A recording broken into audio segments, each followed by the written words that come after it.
About construction standard 9। First हमारा construction है 11.1 bisector of any angle. कोई भी एंगल हो उसका बाइसेक्टर हम कैसे ड्रॉ करेंगे। पहले तो हमें इसका मीनिंग पता होना चाहिए। बाइसेक्टर मतलब दो इक्वल पार्ट में वो जो दो एंगल है वो क्या होना चाहिए, इक्वल होना चाहिए। वो आधा हुआ तो वो क्या होना चाहिए, दोनों एंगल इक्वल होने चाहिए। तो अब पहले ही हम कोई भी एंगल ड्रॉ कर देते हैं। यहाँ पे आप स्केल की हेल्प लेके भी कर सकते हो। तो यहाँ पे मैंने एंगल ड्रॉ कर दिया ए बी सी, ये एंगल ड्रॉ कर दिया। अब मेरे पास ये एंगल तो हमें दिया हुआ ही है, तो हमें क्या करना है, इसका बाइसेक्टर ड्रॉ करना है। तो फर्स्ट हम राउंडर लेते हैं और बी को सेंटर बनाते हैं।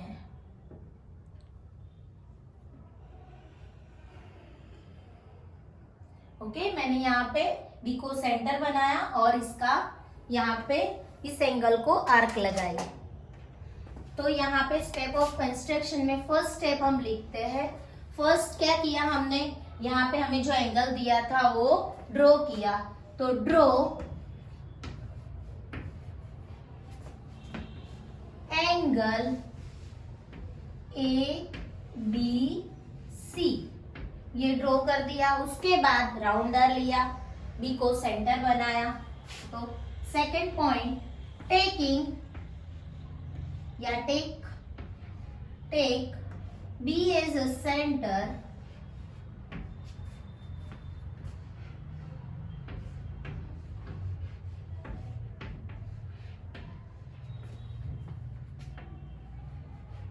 With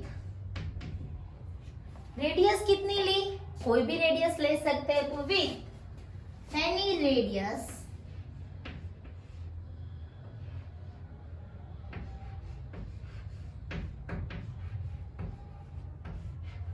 draw an arc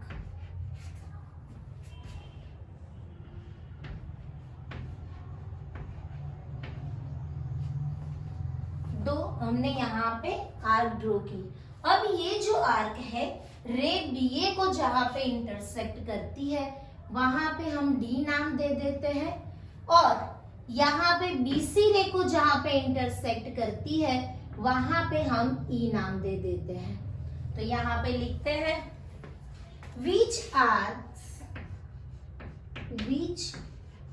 arc intersect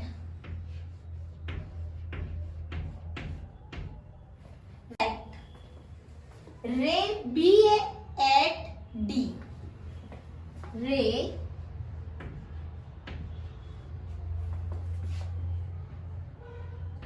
BA at D and दूसरे कहां पे इंटरसेक्ट कर रही है, रे BC, रे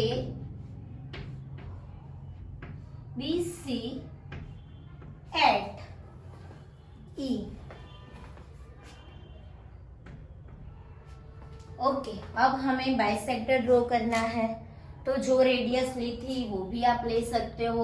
आपकी बुक में ऐसा बोला है कि more than half radius, D E जो है उससे हाफ रेडियस होनी चाहिए, उसके ज्यादा होनी चाहिए। मतलब ये जो हमने रेडियस ली है वो उसके हाफ से ज्यादा ही होती है। देखो उसके हाफ से ज्यादा ही होती है, मतलब हमें सेमी रेडियस रखने की, चेंज करने की नहीं।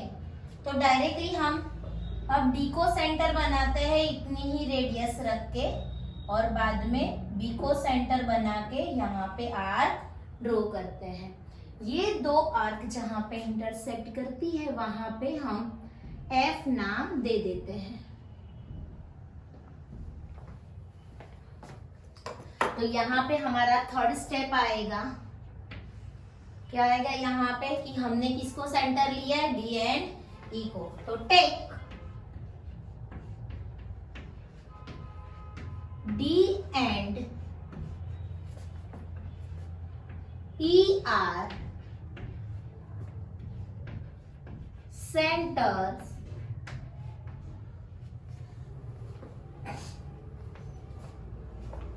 with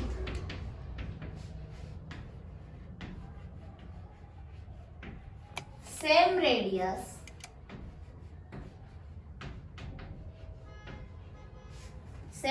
ही रखी, डी और ई को सेंटर बनाया, draw arc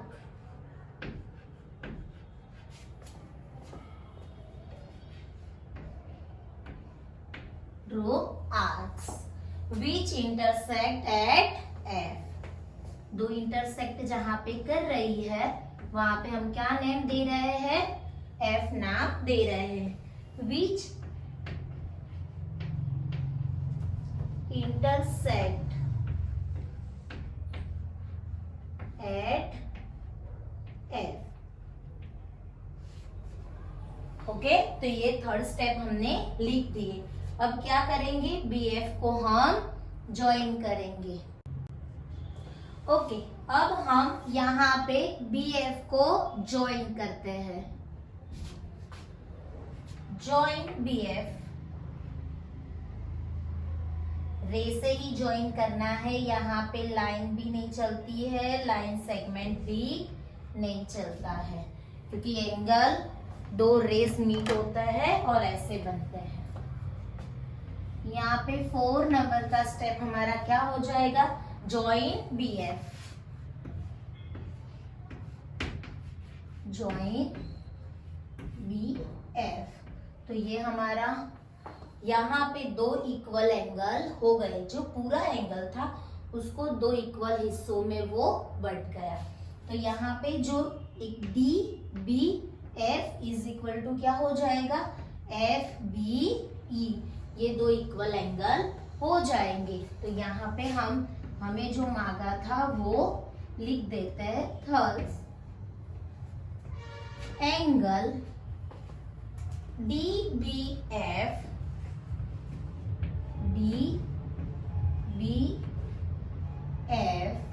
and angle EBF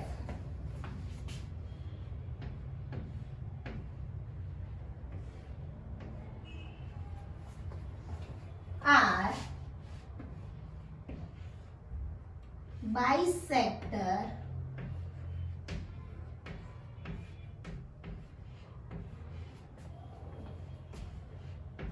of angle A B C। Okay, done everyone. अब इसके बाद हम इसका जस्टिफिकेशन देखेंगे। चलो अब हम जस्टिफिकेशन की बात करते हैं। तो जस्टिफिकेशन के लिए फर्स्ट हम D और F को ज्वाइन कर देंगे एंड E F को ज्वाइन कर देते हैं। यहाँ पे ये दो ट्राइंगल बन जाएंगे और हमें पता ही है, हमने 6th चैप्टर में पढ़ा हुआ है कि दो ट्राइंगल को जो हम कॉन्ग्रुएंट दिखा देंगे तो सिंपलिसिटी से क्या हो जाएंगे, वो एंगल सारे उसके पार्ट्स क्या हो जाते हैं, इक्वल हो जाते हैं। तो हमें तो इन दोनों को इक्वल दिखाना है, तो दो ट्राइंगल पहले लेते हैं। तो जस्टिफिकेशन में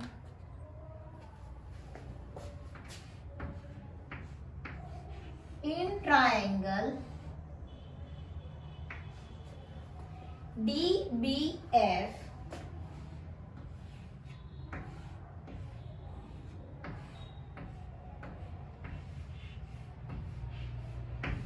and triangle EBF,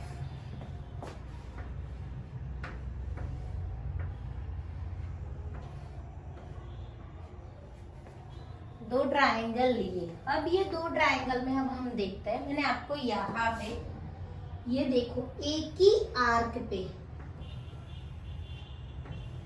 यहाँ पे ये दो जो रेडियस है मतलब रेडियाई है वो क्या है, इक्वल हो जाएगी क्योंकि वो एक आर्क ही है। तो यहाँ पे BD is equal to EF, BD is equal to EF।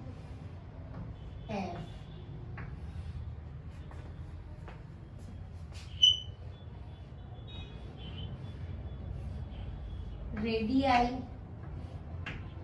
Of the same arc. Reason में हम ये लिखेंगे। ओके,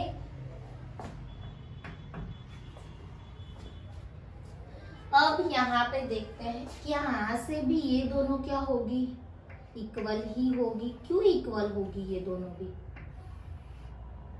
क्योंकि वो आर्क से 2 रेडियस तक का हमने ये जो है वो डिस्टेंस क्या लिया था, ये तो सेमी लिया था, सेमी लिया था। यहाँ पे इको सेंटर बना के आर्क ड्रॉ किया था, इको सेंटर बना के आर्क ड्रॉ किया था। तो ये क्या हो जाएगा हमारा, ये डिस्टेंस भी है वो हमारा सेम हो जाएगा।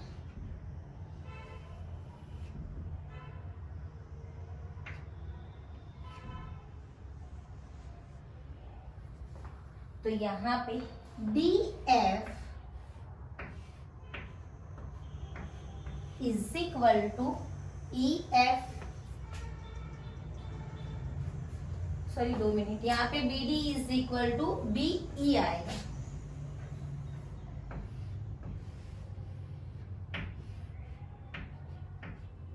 और यहाँ पे ये दोनों सेम है, ये दोनों सेम है और ये दोनों क्या है, सेम। तो DF is equal to EF। Reason में हम क्या लिखेंगे, आर्क ऑफ इक्वल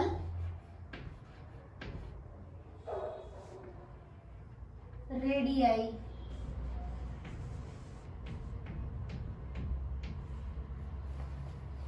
अब बाकी रहा है कि ये वाला देखो, दोनों के लिए क्या है, ये BF क्या है, दोनों के लिए कॉमन है।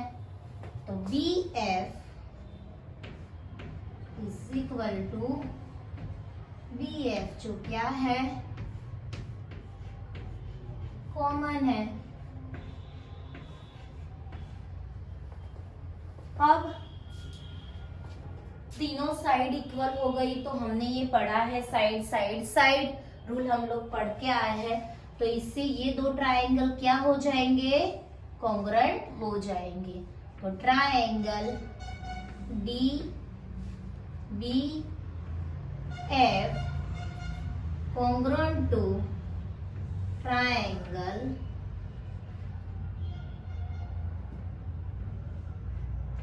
EBF।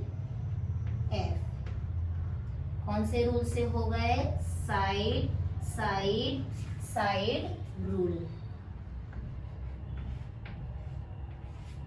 अब ये साइड साइड रूल से इक्वल हो गए, तो इसका मतलब क्या, सॉरी कॉन्ग्रुएंट हो गए, तो इसका मतलब क्या है कि उसके सारे जो एंगल है और उसकी साइड तो सारी उससे हम कॉन्ग्रुएंट दिखा दिया, तो अब बाकी रहते हैं उसके एंगल, तो उसके एंगल सारे क्या हो जाएंगे, सेम हो जाएंगे। Therefore angle DBF is equal to angle EBF। कैसे इक्वल हुआ, by CP/CT, corresponding part of congruent triangle. तो ये हमारा जस्टिफिकेशन यहाँ पे कंप्लीट होता है। Thank you everyone. I hope कि आप लोगों को ये वीडियो अच्छा ही लगा होगा। Thank you everyone again.